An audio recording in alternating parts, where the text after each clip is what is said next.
New criticism today of President's handling of Iran and the bigger nuclear program that could be building there. Former U.S. Ambassador to the UN, John Bolton, testifying before the House Foreign Affairs Committee this morning, warning Iran could get its hands on a nuclear weapon sooner than we think. The ambassador joins us now live. Ambassador, thanks for your time today. Glad to be here. All right, let's talk about, I read some of the testimony that you prepared talking about Iran and saying, we've tried a lot of things, they haven't worked. How close are we to the point of no return?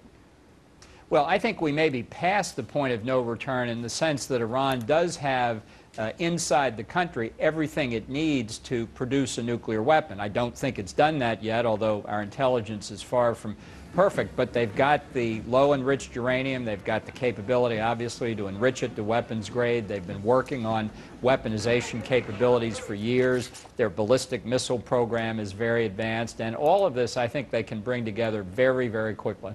And we have a little bit of new video coming out of Iran. This is the supreme leader, apparently, and some other top officials taking a look at some of the weaponry and things that have been produced there.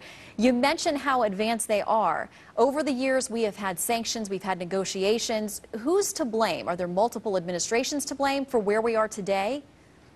Yes, I think the mullahs in Tehran have been trying for 20 years to get a nuclear weapon. We've had 3 administrations during that 20-year period, and none of them have done enough to stop it. And, you know, we can talk about the IAEA, the International Atomic Energy Agency, we can talk about the UN Security Council, but fundamentally, if the United States isn't leading the effort to stop Iran or to stop North Korea or others, it won't succeed. And I'm afraid the lesson we're about to teach is that not only will Iran get nuclear weapons, but so too can any other country that has the determination and the patience, because our efforts have failed.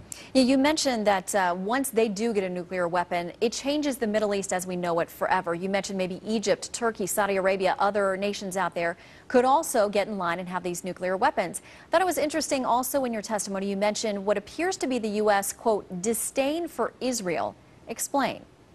Well, you know, the threat that Iran poses to Israel is truly existential. Israel's a small country, half a dozen nuclear weapons from Iran, and there isn't any Israel anymore. That's why Israeli leaders have referred to this risk as a nuclear holocaust.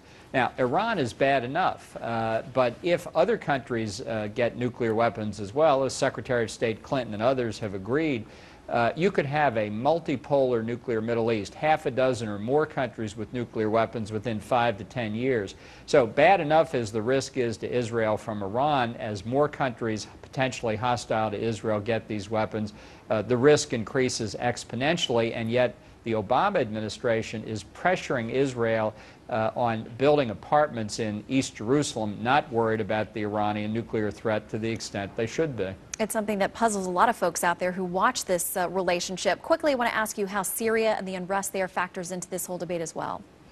Well, you know, the opposition to the regime in Syria, I think, is very widespread among the Syrian people, but the regime in Iran has a lot at stake in keeping the Assad government in power, and they're assisting Assad in using force against his own people. It's strategically important to Iran. It's their path to aid Hezbollah, the terrorist group in Lebanon.